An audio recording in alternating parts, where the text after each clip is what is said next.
નમસ્કાર, દિવસભરના તાજા સમાચારોમાં તમારું સ્વાગત છે। તમારી સાથે હું છું પિનલગીરી ગોસ્વામી।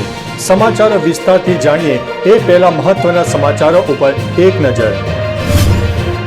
નમસ્કાર મિત્રો, આજની વિડીયોમાં વાત થશે બોર્ડની પરીક્ષાને લઈને હેલ્પલાઇન નંબરો જાહેર કરવામાં આવ્યા છે। વાત છે ધોરણ 10 અને 12 બોર્ડની પરીક્ષાની। ત્યારે આગળ વાત થશે પાર્કિંગના બીજા માળથી કાર નીચે પટકાઈ હતી। આગળ વાત થશે કપિલ શર્માને મારી નાખવાની ધમકી મળી છે। ત્યારે વાત થશે મા બોલીને રૂપિયા 66 લાખની ઠગાઈ આચરવામાં આવી છે।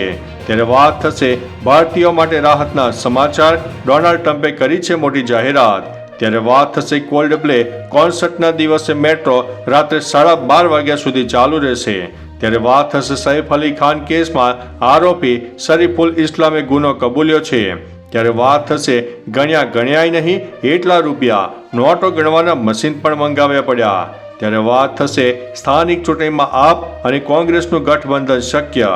આગળ વાત થશે અંડર-19 મહિલા વર્લ્ડ કપમાં ભારતનો શાનદાર વિજય થયો છે। ત્યારે વાત થશે લાઈવ કોન્સર્ટમાં સિંગર મોનાલી ઠાકોરની તબિયત લથડી છે। હવે મિત્રો સમાચારો વિસ્તારથી। સવાલો અને મો કે ધાગે જેવા શાનદાર ગીતો ગાનાર બોલિવૂડ સિંગર મોનાલી ઠાકોરની તબિયત એક લાઈવ પરફોર્મન્સ દરમિયાન અચાનક ખરાબ થઈ ગઈ હતી। તેને શ્વાસ લેવામાં તકલીફ થઈ રહી હતી, જેની ફરિયાદ બાદ તેને તાત્કાલિક હોસ્પિટલ લઈ જવાઈ હતી। હાલ મોનાલી હોસ્પિટલમાં દાખલ છે અને તેની સારવાર ચાલી રહી છે। તે દિનહાટા મહોત્સવમાં પરફોર્મ કરવા માટે કરી રહી હતી ત્યારે તેને અચાનક શ્વાસ લેવામાં તકલીફ થઈ હતી। મિત્રો, અન્ય મહત્વના સમાચારની વાત કરીએ તો અંડર-19 મહિલા વર્લ્ડ કપ ભારતનો શાનદાર વિજય। અંડર-19 મહિલા વર્લ્ડ કપમાં મેચમાં ભારતે શ્રીલંકાને 60 રનથી હરાવ્યું છે। પ્રથમ બેટિંગ કરતા ભારતે 119 રનનો લક્ષ્યાંક આપ્યો હતો। જવાબમાં શ્રીલંકાની ટીમ ફક્ત 58 રન જ બનાવી શકી હતી। ભારત તરફથી શબનમ જોશિતા અને પરુણિકાએ 2 વિકેટો લીધી હતી। આ પહેલા ગોંગડી ત્રિશાએ બેટિંગમાં 49 રનની ઇનિંગ રમી હતી અને આ જીત સાથે ભારતીય ટીમ સુપર 6માં પણ પહોંચી ગઈ હતી। મિત્રો, અન્ય મહત્વના સમાચારની વાત કરીએ તો સ્થાનિક ચૂંટણીમાં આપ અને કોંગ્રેસનું ગઠબંધન। આવનારા સમયમાં સ્થાનિક સ્વરાજની ચૂંટણી યોજાવા જઈ રહી છે। હવે આપ અને કોંગ્રેસના ગઠબંધનની વાત સામે આવી છે। નગરપાલિકાઓની સામાન્ય ચૂંટણીને લઈને આમ આદમી પાર્ટી અને કોંગ્રેસ વચ્ચે મહત્વપૂર્ણ બેઠકોનો દોર શરૂ થયો છે। વલસાડ સહિત ગુજરાતની નગરપાલિકા ચૂંટણીમાં સાથે મળીને લડવાની તૈયારી કરી રહી છે। અનંત પટેલના મત મુજબ જો અલગ અલગ ચૂંટણી લડશે તો નુકસાન થવાની સંભાવના છે। મિત્રો, અન્ય મહત્વના સમાચારની વાત કરીએ તો ગણ્યાય નહીં એટલા રૂપિયા, નોટો ગણવાના મશીન મંગાવવા પડ્યા। બિહારના બેતિયામાં વિજિલન્સ વિભાગે જિલ્લા શિક્ષણ અધિકારીના નિવાસસ્થાને દરોડા પાડ્યા હતા, જ્યાંથી મોટી રોકડ રકમ મળી આવ્યા હોવાનો અહેવાલ છે। બેતિયા સરીસવા રોડ પર તેમના ભાડાના ઘરમાંથી લગભગ 1,87 લાખ રૂપિયા મળી આવ્યા છે। દરોડા દરમિયાન નોટોના એટલા બધા બંડલ મળી આવ્યા કે રોકડની સચોટ ગણતરી કરવા માટે નોટ ગણવાના મશીન પણ મંગાવ્યા પડ્યા હતા। મિત્રો, અન્ય મહત્વના સમાચારની વાત કરીએ તો સૈફ અલી ખાન કેસ, આરોપી શરીફુલ ઇસ્લામે ગુનો કબૂલ્યો છે। સૈફ અલી ખાન પર હુમલાના કેસમાં દરરોજ નવા અપડેટ આપી રહ્યા છે।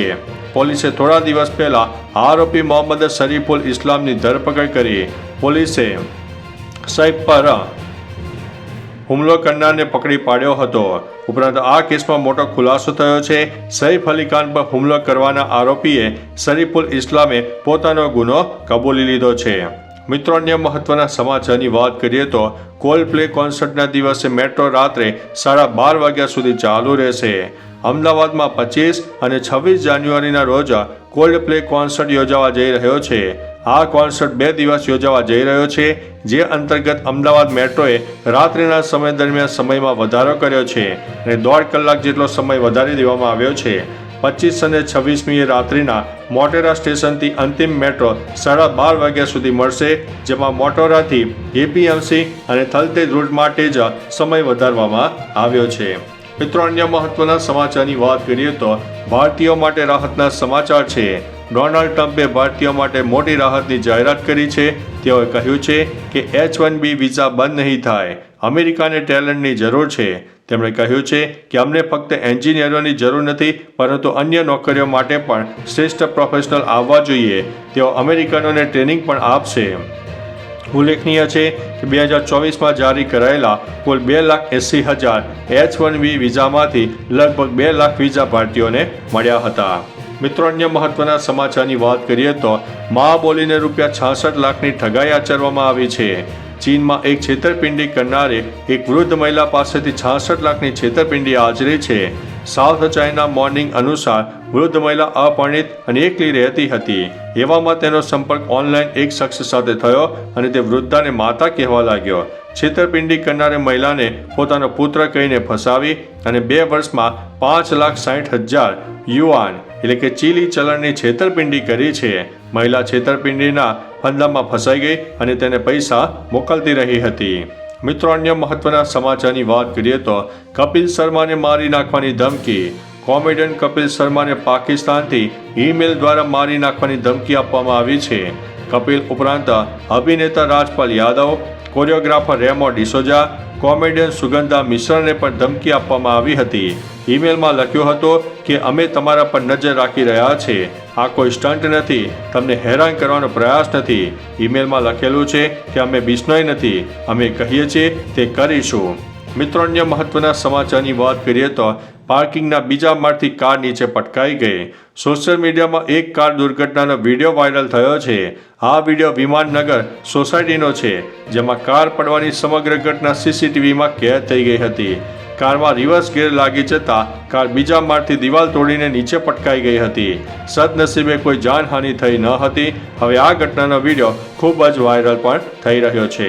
મિત્રો, અન્ય મહત્વના સમાચારની વાત કરીએ તો બોર્ડની પરીક્ષાને લઈને હેલ્પલાઇન નંબર જાહેર કરવામાં આવ્યા છે. રાજ્યમાં 27 ફેબ્રુઆરીથી ધોરણ 10 અને ધોરણ 12ની બોર્ડની પરીક્ષા યોજાનાર છે. બોર્ડની પરીક્ષા પહેલા શિક્ષણ વિભાગે વિદ્યાર્થીઓ અને વાલીઓને મદદ મળી રહે તે હેતુથી હેલ્પલાઇન નંબર 1800-233-5500 જાહેર કર્યો છે. જે નંબર પર કોલ કરતા જ તમને સાયકોલોજિસ્ટ અને એક્સપર્ટ કાઉન્સેલર તરફથી સંપૂર્ણ સલાહ અને માર્ગદર્શન મળી રહેશે. હેલ્પલાઇન પર કોલ કરવાનો સમય 27 ફેબ્રુઆરીથી સવારે 9 થી સાંજે 6 સુધીનો રહેશે. તો ચાલો મિત્રો, ફરીથી દેશ અને દુનિયાના સુપરફાસ્ટ સમાચાર લઈને મળતા રહીશું. ત્યાં સુધી અમને રજા આપશો. નમસ્તે.